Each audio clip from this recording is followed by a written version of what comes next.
مش عايزة اقول لكم بقى كان رائع.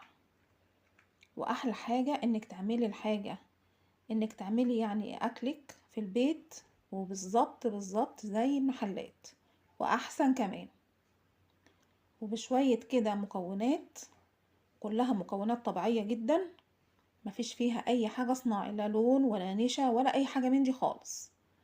بشوية كده مكونات طبيعية هنوصل للفول اللي بيعملوه برا في المحلات. بصوا شكله رائع، لونه تحفة، وكمان لما بتخزنيه في الفريزر ما بيتأثرش خالص ولا بيغمق.